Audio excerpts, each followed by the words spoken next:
No, probably not. Oh, man, he's MVP.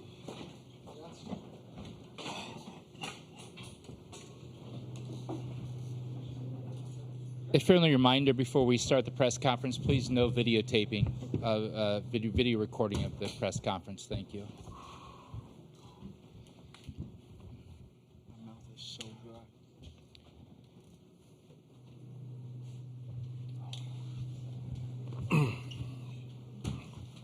Well, Coach, congratulations on the national championship, and welcome, and just give us how you're feeling right now. Yeah, just very surreal.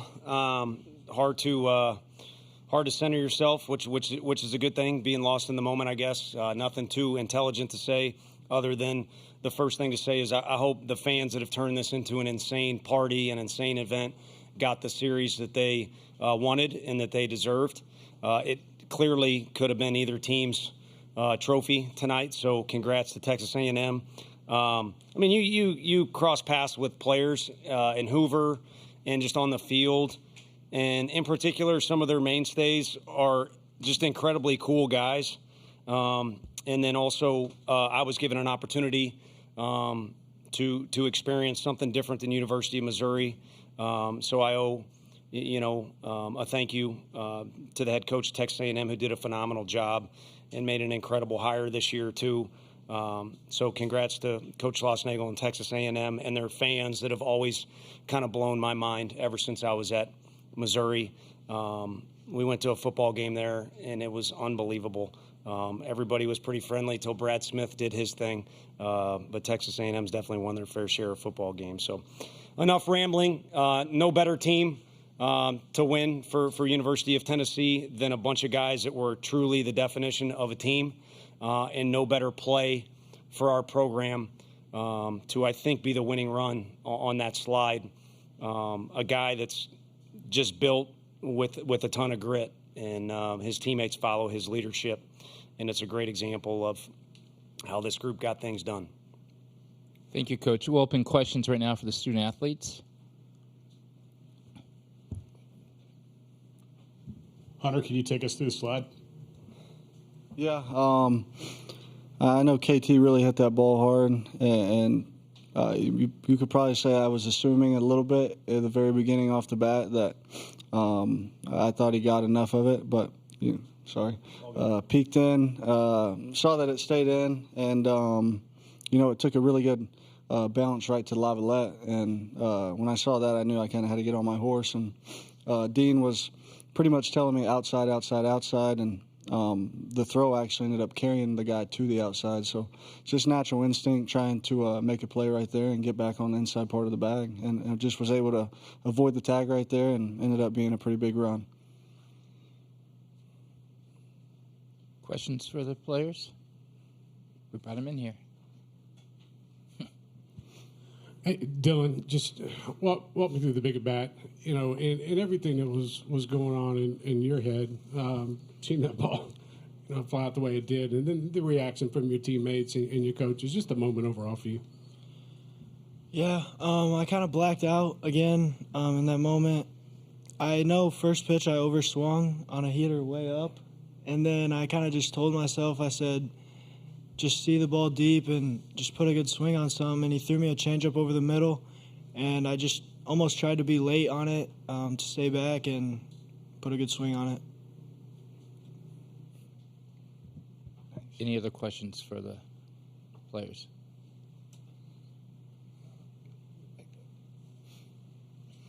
Yeah, Xander, just wonder if you could get into you and Kirby and what you guys have kind of been through together, and for you to both play key roles in this game, what that means. Just surreal. I mean, that guy has been here for 5 years in this program, and it's basically come from the ground up. I was blessed to get an opportunity to play here for the last 4 years, along with the guy next to me as well. And Coach V said earlier, just grit. I mean, we just had unfinished business, especially this being the third time we've been here in the last 4 years. 21, we didn't do so well. 22, you can arguably say that's the best college baseball team ever. 23, we got to experience winning at least a game here, but the job just wasn't finished. And 24 just felt a little different, and I'm blessed just to get the job done. Last question. You want another one? Xander, when Tony gives you the ball, whether that be the third game of a series, third game of the weekend, whatever that might be, how much confidence has he instilled in you over your years at Tennessee? Even just your time, even going back to maybe your senior year in high school when you were being recruited or whatnot. Just your thoughts on Tony Vitello and the journey you guys have been on. Oh, man, that's a long list right there, but I guess I got to say good things since he's sitting right there. But yeah, that man's like a father figure, to be honest. I mean, I was blessed enough to have him recruit me, growing up in a single mother household, and talking to this man mostly every day and every week.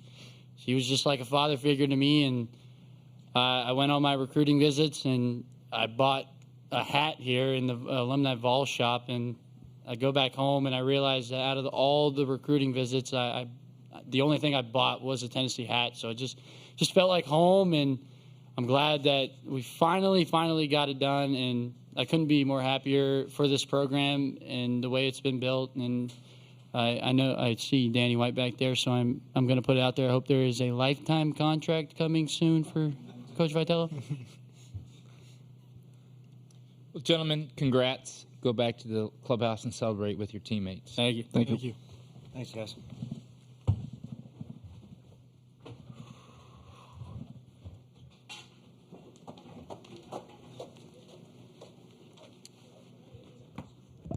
Okay, we'll open up questions for Coach.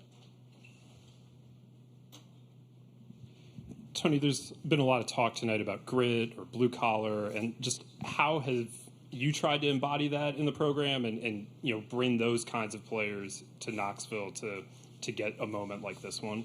Yeah, I think we've tried to build a support staff that kind of has that image. I mean, when we first came to Knoxville, you're looking at came from Arkansas, arguably the best fans in the league and best stadium, huge crowds, winning tradition. Florida's got in-state players. Vandy's got their niche going on. Mississippi State's facility's incredible. Coach Bianco turned that thing into a monster. Like, there's all the LSU's traditions as good as, if not better than everybody's. So, like, how are we going to compete? And that was kind of our answer when we had that long conversation. So we had to start filling in the people that we wanted to hire. And fortunately, there were some good baseball people that left the program, but we had a clean slate. So the people that we brought in, we wanted them to be self-made people. And I talked about it. Frank started out on laundry, down at Howard Junior College. And the last guy we hired was probably the best guy in Quentin Eberhardt. And the administration was very frustrated with me. We got hired, I think, in July. We did not hire a strength coach until late October, I believe. And it was just taking our time, making sure we got the right guy who fit those things. And if you look at the NCAA rules, no one's going to spend more time around your players than your strength coach. Academic coordinator and trainer are probably second and third. And like I said, might be the best hire out of that whole deal, even though Frank and Josh are obviously incredible. And we've sprinkled in guys that have played in our program. And, our first year here, Ross Kivitt gets thrown out. And, and I'm in there being an idiot too, and we probably all just look like idiots, but we kind of had a theme going there that we needed to find a way to make this thing work. And that freight train got going, and it never really slowed down until it really got out of control, to be honest with you. But that was our niche. We got to play with some attitude. We got to play with some grit. And we're going to have to get some guys that maybe don't want to say yes to a school with a better winning record than us. And, guys like that, like Simo and some others with some attitude have done a lot for this program.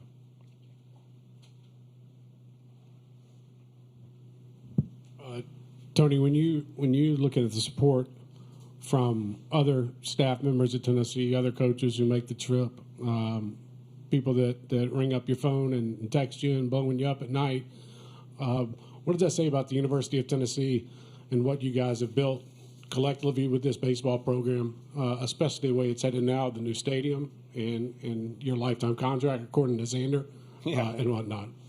Well, my brain is not working, and you guys have a job to do, so I try and say things that will help you with that, and then it gets thrown back on me. So yeah, I got a good text message last night from a non-Tennessee fan, but I brought up Texas A&M because, man, we went down there and played, and it was going on at a couple other ballparks in the Big 12 too, but I was like, this is what I want. This is what I was a little kid. And so to that magnitude is what I saw DeSmet High School, the packed gymnasium and the basketball games. It was so hot in there and it's full and everyone's cheering like crazy. I just like that unity. I mean, that's why I'm a music fan and you are too. You go to a concert and everybody knows the words. I love unity. And that's why to me, this is the perfect team to have won, which I was trying to say in a little better words because they were so close in the definition of unity.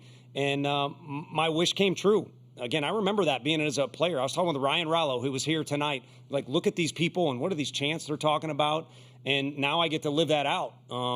I did it as an assistant at Arkansas, and because Coach Van Horn gave me that opportunity and also helped lead me along the way. I mean, the one thing I'd like to say, and I think some of them appreciate I hustled around down there, and most of them hate me, which is fine. But what they need to realize is their program definitely had a hand in what happened tonight. There's no question about that. So I'm thankful for my personal opportunity. But guys like Xander and Dylan are benefactors of who I think is the best coach in the country. And Coach Van Horn is who I'm talking about. But Tennessee came calling, and I knew a little bit about it.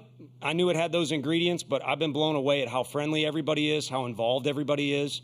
And loyalty is a very important word to everybody, but especially to an Italian fella. And I don't know that there's a more loyal fan base and really just community when you're in that state. Any other questions for Coach? Tony, the other night you talked a little bit about how you said college baseball's kind of become a monster and really growing. What is this series with two teams that had never played in this series before, giving fans such a great series, mean to the sport for years to come, and where do you see the sport going down the road? It's got to drag more people into this thing. The crowds were insane. I don't know who had more people or who were more loud. But there are two fan bases that are always hungry for wins, but because, like you said, they hadn't been here before, it kind of sets the stage for what's going to happen in the future. Unfortunately, some of the rules mean the rich get richer, but everybody's got an opportunity to get in the tournament and then advance here, and you've had programs like Gary Gilmore's Coastal Carolina do their thing. But I think there's going to be a parity there, and a reporter asked already about winning down the road, and it's like this league and the ACC who was represented here, and some of these programs are going to be built up because of the portal and other things that go on. You better be ready to take your lumps because you hopefully can dish some out, but you're certainly going to take some as well. And then again, just the star power. One of you all used that word last year with guys like Dylan Cruz and some of these other fellas. I mean, insane talent that you're able to come watch at this level. Hopefully that answered that question. Do we have any more? Mitch. Coach, you mentioned playing with attitude and grit and how that had to be a recipe for Tennessee. The fact that you guys are Tennessee, a huge institution with all kinds of athletic history and success, and that had to be your recipe to to get here and get to this point and get over in the SEC. What does that in itself say about the league, about the SEC, and how deep and difficult it is to win in this sport and in other sports too? Yeah, it's literally insanity. And I said it on the field, again, not very intelligently, but I would rather just be me. I honestly don't like phony conversations, or you go to a restaurant and the waiter's got the voice, they change their voice. Hey, how can I help you? I don't want to be somebody I'm not. So we've got nemesises we play against and all that, but I honestly have more respect for the coaches in this league than you could ever imagine or type into words or print out in words. And then you add in the guys who have families and do this. I honestly can't comprehend how you can juggle both of those things, because that's all I can do.